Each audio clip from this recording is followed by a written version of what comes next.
Presentation for you today. Okay, we've got a great presentation for you today, and we've got our regional managers. We've got Ken from First Priority here, Kathy, Matt, and Lou.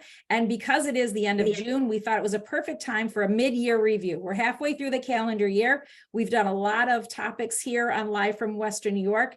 And so I want to get started with Kathy. As you may recall, Kathy was really critical at the beginning in our business planning, our goal setting sessions. And now that we're 6 months in, halfway through, I would like to talk to you, Kathy, and get your opinion as how agents should, at this point of the year, review their goals, review their business plan, and what should they be looking at? What should I be thinking if I'm an agent halfway through the year in 2023? Yeah, at least, it's just like the beginning of the year. I think of every month as a new starting point. So June being the halfway point, we need to evaluate where we are thus far. So if you're not halfway to your goal, maybe your goal needs to be adjusted a little bit, or if you're over your goal, again, adjust it upward. So we have to start adjusting our goals to meet a realistic expectation of where you think you're going to be, number one. And number two, get back to the basics, what you were doing before. Are you doing the calls? Are you in the office? Are you sending out personal notes? Are you doing the daily things that are going to make you successful? Are you sending out letters? Are you canvassing neighborhoods? Are you doing the things that need to be done? Oh, I got a little crazy this weekend when I'm walking around the neighborhood and I'm not seeing the right color signs. So I started picking up the phone to some of my fellow friends in that area where I live and say, hey, listen, canvass this neighborhood because I don't see our signs. That's how you're going to get business. People are looking at their mail more often, right? Because they're not getting a lot of it. Even if they're taking something, looking at it and throwing it in the garbage, at least they're seeing your face. That's why I'm a big proponent right now of direct mail postcards and stuff.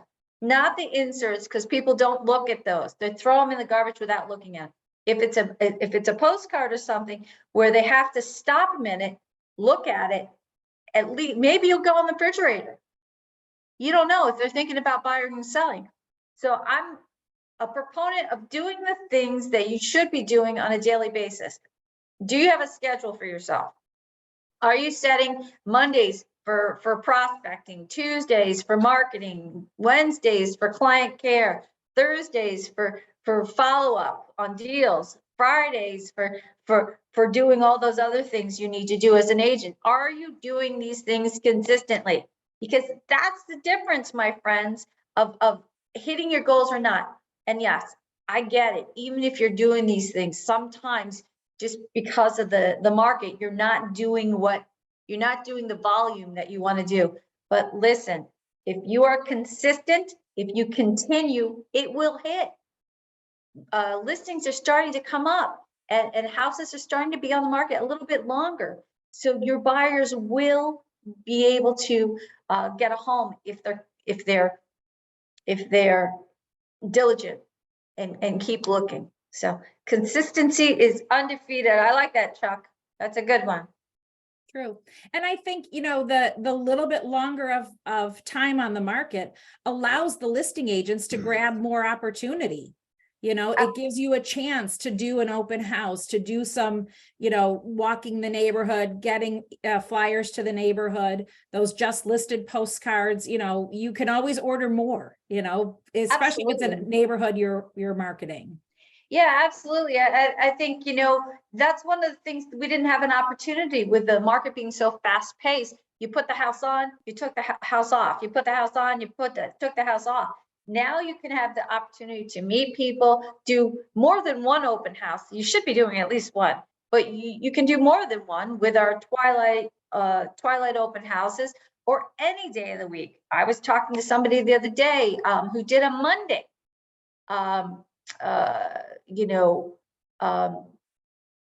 Monday, did a Monday open house. Somebody said perfect time to do a property, mid-year property review. I love that. That's a great idea. Yeah. We have all these things that we can do, guys, but here's the key. You gotta do it. Yeah, What's the old saying? Get up, get dressed, get going, right? right. And I then think, oh, Go. yeah, but I think too, when we think about the time of the year, you know, I think to myself, right, when all of our self-employed independent contractors, right, when do we start looking at those categories for our Schedule C, right? In March, when the deadline's approaching for taxes. And I always think, gosh, I really should do that mid-year, right? I should have been doing all of that.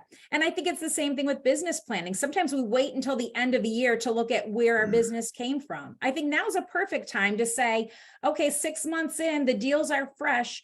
Where did that business come from? And capitalize on that. Do more of what you're already good at. If you are trying to make up ground, if you're doing great, as many of our agents are, we have our Champions Club event coming up next month. We've got a good number of Champions Club members for the first period. So whatever is working, do more of it. And absolutely. yeah, Absolutely. You know, and you did make a good point about, you know, the review. I'm a proponent of adjusting your goals, because you need to make sure you adjust them according to how your year is going and what your plans are and what you see in your hopper. Everybody's got a hopper. What's going on next? What do you think's coming to market? So do the adjustments accordingly. What do you guys think? Your third quarter goals are your most important goals for the year. I mean, you have to look at that. If you're in business and you've been in business for a long time, you got to know that your third quarter goals are going to set the tone for the end of the year, because again, no one's writing or helping anyone buy a house and it's closing in 2 days. So, you know, you have to line things up in your third quarter to finish strong. So this is where it's going to put all of you. So again, reviewing what you've put together for the year and what that looks like in your third quarter is where you really need to push in any given year. Absolutely. yes. Okay, so talking about adjustments, I know through the course of our last live from Western New York, we've heard a lot from Matt Whitehead about presentations, about flow, about what you say, why you say it, when you say it. So if I'm looking at my mid-year review for myself and my production, what kind of adjustments are you seeing agents making because of the market right now? Knowing that, you know, we talk about all real estate is local, and we know there are adjustments even between Buffalo and Rochester. The market is slightly different. So generalizing for Western New York, Matt, what adjustments do you think agents should be making on their presentation or flow for 23? I think the biggest thing they need to do is be on purpose. I think if you look at the first half of the year, and it's kind of like, if I took a synopsis of what I thought the first half was, I would say misinformation. I think that there's a lot of fear out there. I think that the media is putting stuff out there. I think people are scared. And I think it's our job to really get back to consultation. In order to get consultation, you have to figure out, why are you saying what you're saying? Why do you flow the way that you flow? You know, for example, if somebody calls you and says, I want to list a property, do you know why you're taking them through the questions that you're taking them through? Do you know why you're setting that up? What's the second part? So for example, if I get a phone call, that phone call is for the appointment. I need to ask questions to support the appointment. So then when I go to the appointment, I should know, what am I going to take in my appointment? What order am I going to take it in? Then I go there. How do I get that signed? I want to get the listing agreement. Once I get the listing agreement, how do I facilitate it? How do I initiate it? How do I promote it? Then I get an offer. How do I negotiate it? How do I present it? How do I make sure I'm giving feedback? All those things. And then how do you make sure that you are doing what's in the best interest of your client? I think we're seeing a lot of standards of practice that agents don't know why they're doing them. And an example of that would be a delayed showing, delayed negotiation. Some people just think that's what you just are supposed to do when it's a strategy. So we should be having these conversations with our clients and customers so that they understand why it would be an applicable strategy, why it may not be a good strategy based on their needs, based on their goals. And I think that it's kind of, we have to get back to practicing our presentations, practicing our conversations, role playing. Repetition is the mother of skill. The more that you practice it, the more that you say it, the more that you go through that flow, the better it's going to be. And kind of going back to Kathy's point about goals, your goals are broken down into segments of different actions and activities, habits, etc. Find the ones that move all the other needles. So there are certain things, certain actions that you have for your goals. There's certain things that you have in your presentations. When you move those levers, it moves all the other levers. And so you got to start to figure out what's going to move the needle the most in my business, what's going to move the needle the most with that consumer. And I think that that's where we need to get back to very good questions, very good, and slow down. I mean, I think that the market's so fast paced, everything's happening now. Well, if I'm a consultant, I need to be able to say, okay, let's sit down. Think about it this way. If I'm on a ship and it's rough waters and, there's white caps and if I'm the captain and I'm throwing up over the edge of the ship and I'm crying and I'm like, oh my God, it's so rough out here. Everybody on the ship is going to freak out, so we have to make sure that we are the ones in control, that we are the ones saying, yep, let's sit down. Let's have this conversation. If we get into rougher waters, here's what we should think about doing. We should maybe change course. Maybe we should pull back. Maybe we need to go faster through this section because it's actually going to make it smoother, even though it seems contradictory. We have to take control, and we're allowing the media, we're allowing other agencies, we're allowing other stories in the community, local papers, etc., to come up with these ideas and concepts that are not serving to our people. Markets are cyclical. And if you don't understand that the things that you do in a seller's market may not be what you want to do in a buyer's market. And if you go so hard on one side, when the market cycle moves, you may have put yourself in a bad situation. So you want to look at what are the things that you're doing? What are your leverage points? For example, on the buy side, I say this a lot with like mortgage stuff. I know enough to be dangerous. So I shouldn't be answering certain questions, even if I kind of know it, or if I'm pretty sure I know it. Why would I? I have first priority. I have a great team. I have leverage points that I put people in the chair with, great professionals that can help it feel like a whole better experience as well. So I would really be focusing on, why are you doing what you're doing? Why are those things the things that move the needle? Where are your leverage points? How can you maximize those relationships? And how can you really make sure that you are being consultative rather than just kind of doing transactions? I think they're very, very different. And back to Kathy's goal piece, what goal matters? I think that that's important too. We have multiple goals that occur at what time. So let's say, for example, that I said to Kathy, my goal is that I want to do 6 million. I want to make X amount of money. I want to do this. I want to spend time here. I want to do this. Which one's, because something's got to give. So which one is the one that's important? Maybe we need to start stripping back and focusing on the things that really are going to make the most impact and start moving in those directions. And I think that helps us the same way with your listing presentation. Start figuring out why you're doing what you're doing, where you're doing it, and how you're doing it. And I think that's going to shift, but you have to shift to consultation. If you don't, I think that as the market cycles, you will be struggling, because there will be a flight to quality. If you follow any market cycles, that typically is what occurs. There is chaos, and then there's a flight to quality, and people want people that sit down, take their time, consult them, have their best interest at heart, and can show them exceptional value. And I think that that's what we can do. So that would be kind of my 2 cents on that topic. I have one Sounded like- follow-up question, Matt. I have heard, and I'm guessing many of the managers, in our company have heard that agents, and you can certainly chime in the chat if this has happened to you, agents are going on more competitive listing appointments now than in the past. And they're getting asked different questions, because I think sellers also are taking their time a little bit and they're understanding that.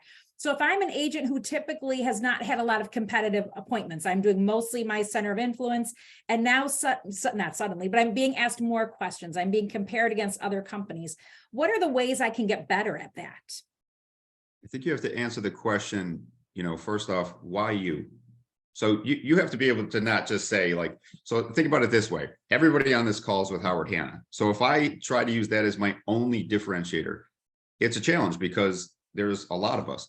I have to look at all of our products and tools and resources and say, this is how I deliver it. This is why it's a value through me. This is why this is going to be a benefit to you. But the other thing that is interesting, when you come up with a strategy, you have to articulate why you believe it is a good strategy. So if you don't know, that's where you start to practice. So for example, if people said, I want to use an escalator, you need to know how escalators work.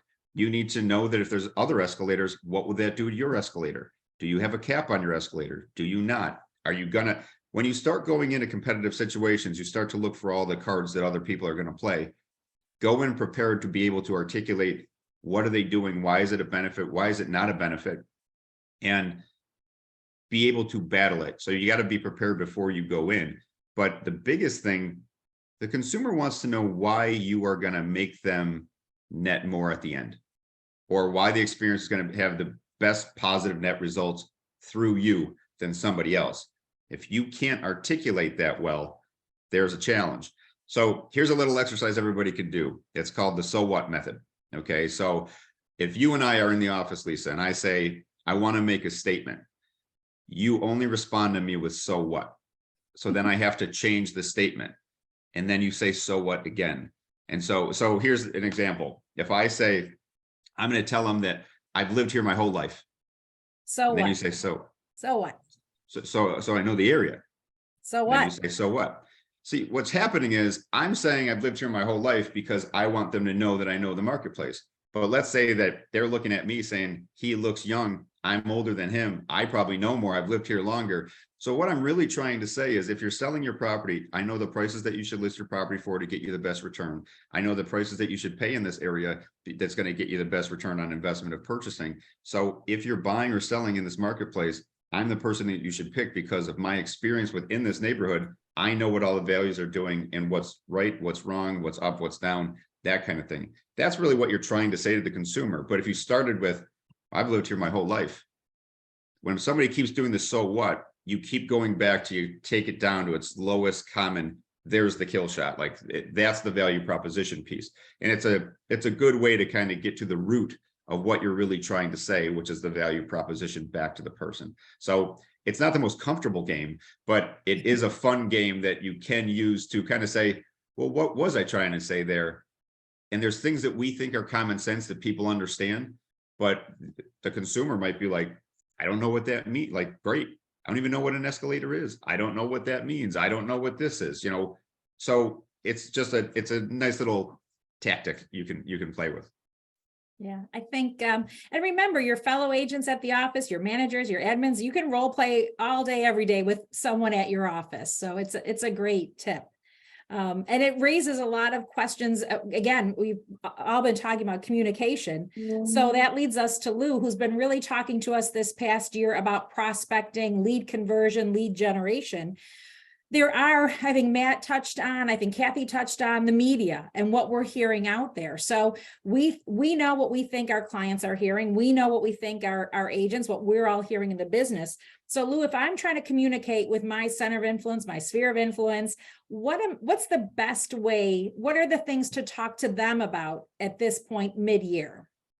Well, I think, Matthew touched on a lot of great stuff. And I think that, that ties right into dealing with your clients. The big thing I think we do as agents is we assume. And I think that's our biggest challenge, is to get ourselves out of the assuming what people need or where they need to go or what they should do. And I think, asking the right questions, like Matthew said, I think, you try to find out, what their fears are, okay, or where their challenges are, or what it is that they're looking to do so that you can help them. And again, not everyone's going to need your help right now. That's how you build a pipeline of buyers and sellers, by having that, but asking the right questions. And as Matthew said, and I love the ship, analogy, again, you are you're the captain of your business. So if you don't know what's going on, then how do you expect your clients or people that you're trying to prospect to, feel comfortable on what's going on? So a lot of it is the mindset, right, of an agent and the way they look at it, the way they look at the market. Do they buy into it? Do they not buy into it? And I think that's a big part of, when you run your business and your client base, how that you can help them,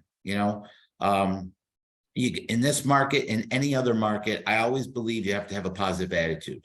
You know, you got to be that person that is always looking at, you know, the glass half full, not half empty, right? And I think that's huge, because when you look at it from that standpoint, you know, you could help people with all the resources. And I know Matthew touched upon, you know, the fact that we do have a great core service, right, with first priority, and having to be able to leverage things so you can answer questions of your clients to, you know, make them not be so fearful of the market, and say, okay, what is it that you're really concerned about? Well, I've got a 3% rate, and I don't really think, yeah, I know I need a bigger house because I got 5 kids and we only have 2 bedrooms.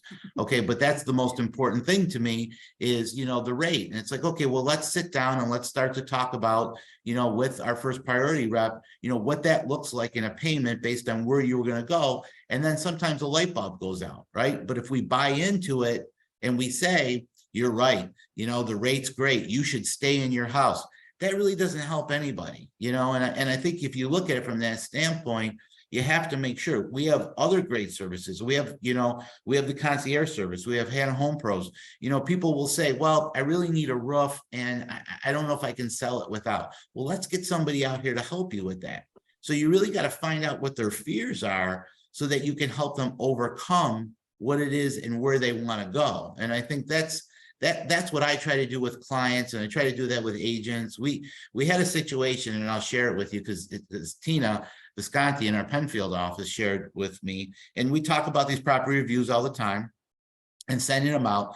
And she sent them out to her client, and one of her clients last year bought a house with that $30,000 grant policy, right? Well, things changed, you know, in their life, and they got Tina's email and they sat down and they're working through some things to see. Now, again, they had the $30,000 grant program that was accepted and they're utilizing it, but things change in their life. So if you're not connecting and you're not listening to your clients and helping them and finding ways to, let's say, try to get them from one place to the other, because that's really what we do. We help people get from one place to the other. Then you really can't, you know, help them if you don't know, or if you're not exploring, or you're not utilizing the resources that are around you. And we have a ton of resources to help you, a ton. So, I mean, again, that's kind of how I approach it. I don't know how Matthew and Kathy approach it, or Ken, but again, when you look at it from that standpoint, I think you really have to make sure that you're listening. You know, there's that old proverb, we have 2 ears and 1 mouth, right? So the more listening we can do, the more we can find out what it's going to be to help somebody, you know, get to the next stop in their life.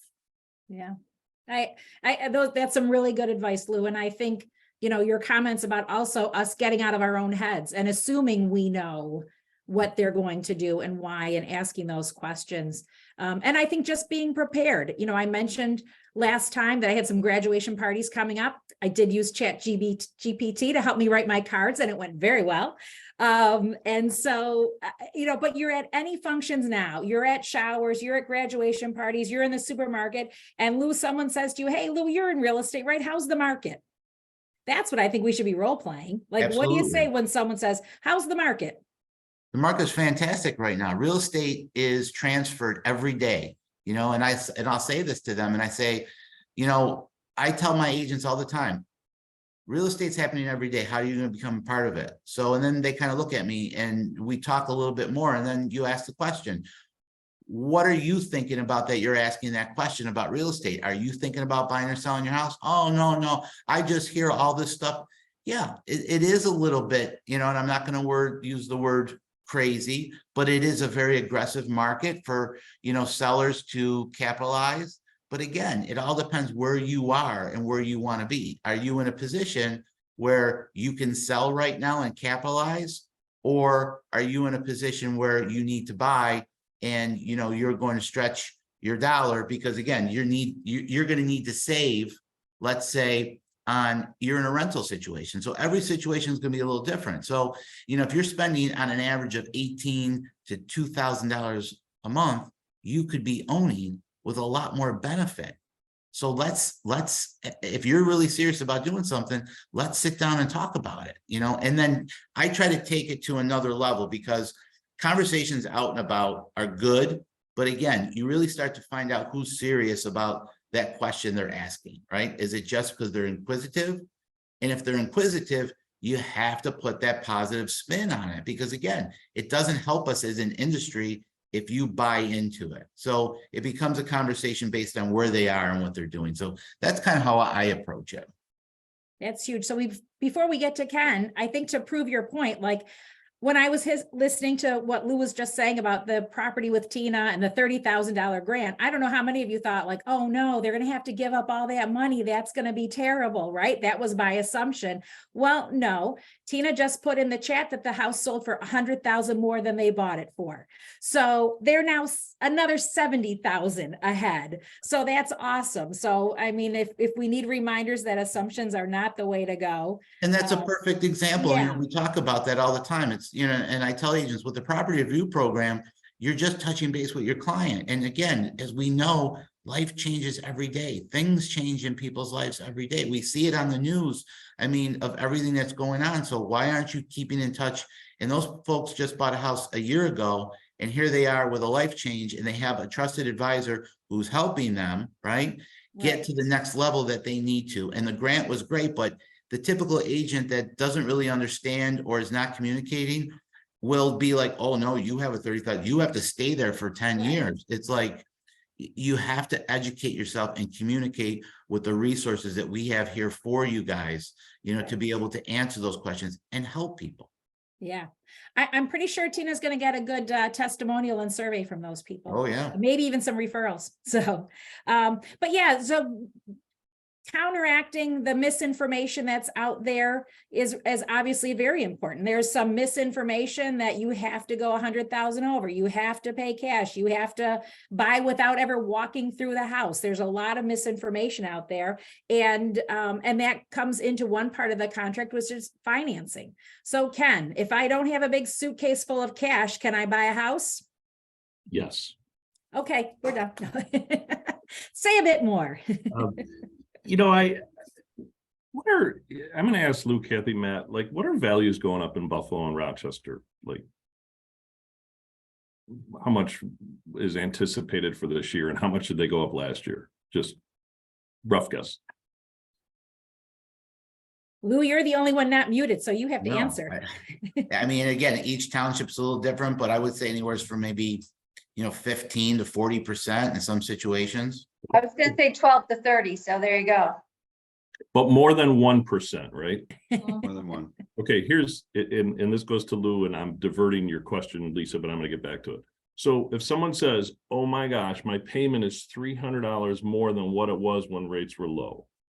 Okay. So that's $3,600 a year, right? Yes. You're paying $2,000 in rent. So you're throwing away $24,000 a year. You're buying a $325,000 house.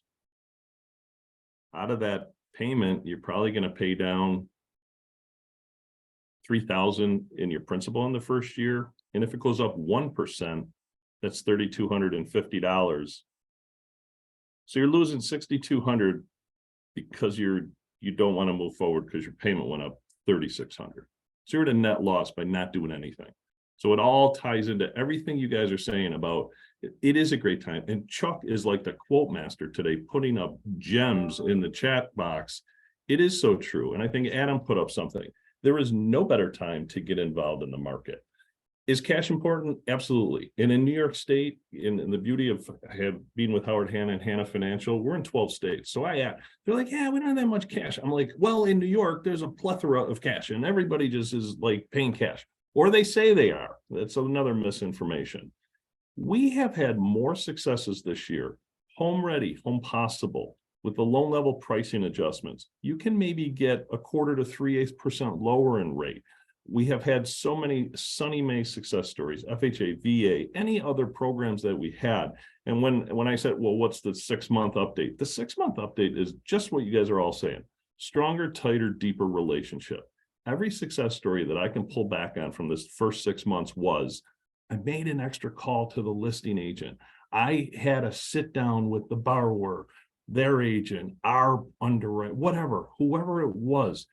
Every success story involved extra or heightened level of communication. And that's what it takes to get through this market that we're in. There are so many things thrown at you.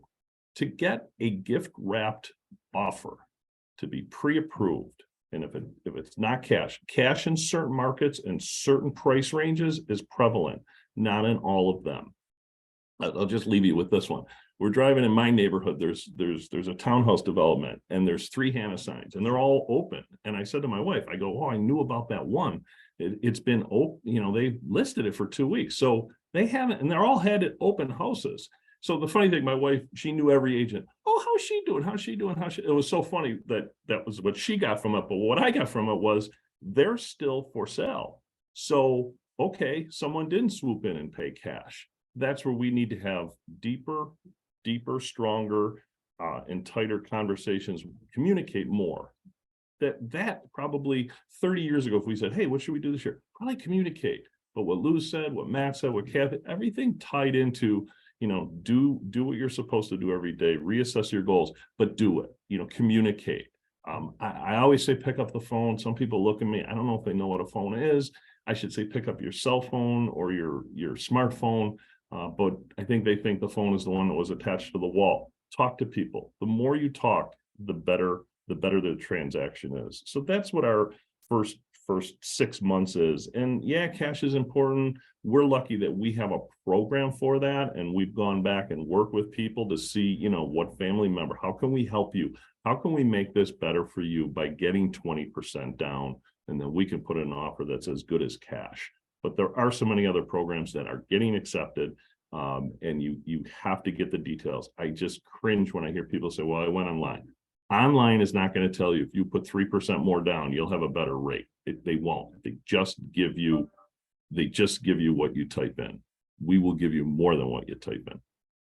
I don't know if I answered that, Lisa, but I think you did. And I think just that data that, you know, and I see it, you know, in my own office, I know my fellow managers do too. And, you know, it was so funny, but maybe a week and a half ago, there was a contingent offer accepted.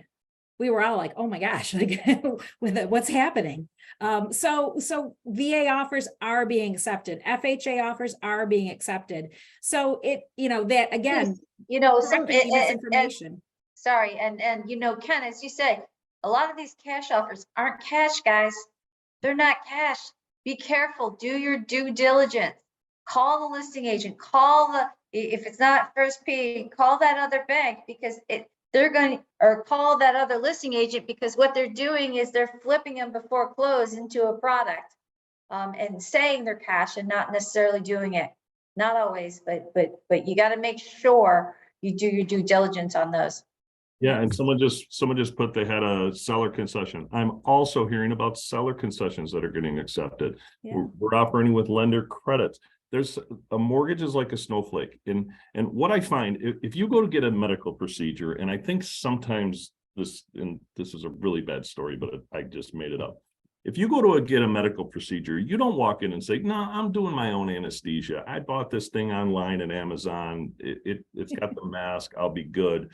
I use my own x-ray. They've got it at Walgreens now. So please, and I'm doing my own physical therapy. I got an Instagram post and you wouldn't get the procedure, but people come into real estate trying to buy a house and just like Lou said, use disinfo where you could say, just let's sit down. Let's all work together and help you have the best, you know, transaction that you possibly can have, because then they're going to come back. They're going to come back to Tina, who's going to help them make a smart decision versus I read this and I did it. Lisa, Yeah. I just want to piggyback off something, you know, seller concessions came up and everybody was shocked. So you had asked me a question before about, you know, you're doing multiple offers and how do you win and you need to know what these things are. There are agents that are sitting there going, I don't know what a seller concession is. So I would just say it's bad. I don't know the difference in financing. So I just say the one's worse. Like, so now is the time to kind of go back to school, to kind of sit down and have some humility and kind of say, yeah, I never had to do that. I have no idea what that is. How do you calculate that? How do you share that as a value proposition? Why would a seller even be interested in that in this marketplace? How could I share that that's strong? I think right now we need to kind of go back to all of these things that were so prevalent in a different marketplace and understand what they are so that we can be the most educated person about real estate at the table. That is, we need to get back to that, because to Ken's point, they're coming in saying, I got graphs, I got this, I got a picture of the moon, and this is going to help me. And it doesn't mean anything. And we need to do a good job to share with them. We appreciate the effort. However, here's where we need to go. I think that's important. That's awesome. Well, I want to thank you all. And I hope everybody who's watching has enjoyed the slightly revised format. We are going to revise it a little bit more. We're going to change the name of the show. So we have been live from Western New York. We've been live every Monday morning. We are going to convert to Western New York Weekly. We're going to do a weekly show. It's going to be a little bit more of a podcast, a released episode show. We're going to be live once a month, and then we're going to have, I feel too old to say we're going to drop episodes, but I guess that's what we should be saying. So we will be dropping episodes weekly. We're going to start with our very first one on Wednesday, July 5th. You're going to be getting information through your managers, through emails about how and where to watch our live show on social media. We're going to be asking you for other speakers and topics that you'd like to hear. We personally kind of like this casual conversational style, and we hope you do too. But we want to hear from you. So are there speakers that you would like to hear in particular? And we're going to bring these to you. And again, so once a month live, and then weekly new episodes that you can watch. So we appreciate all of you who've been watching, and we hope to continue to have you. We do have a nice long weekend for some people in between with the 4th of July celebration, but we will be live on the 5th, and we look forward to seeing you all there. You know, if you want to be an expert at something, you have to tell people you are the expert. So Aranda Koitchuk, who is now the quote master, is going to be our producer. We're going to be using StreamYard. If any of you have been using StreamYard for any of your content creation, you will be familiar with that. And so he's going to be our StreamYard expert. So we will be doing it that way. So thank you all. And again, we're just transitioning into a little bit new format, but we will still be with you weekly from Western New York. Any final thoughts from our group? Look for the email in Phil's camp, guys. Yeah. And if anybody wants to carpool from Buffalo, let me know. All right. Thank you all so much. Enjoy the rest of your day, the rest of your week, and we will be getting more information to you about the new show. All right. Thanks, everybody. Bye, guys. Everyone.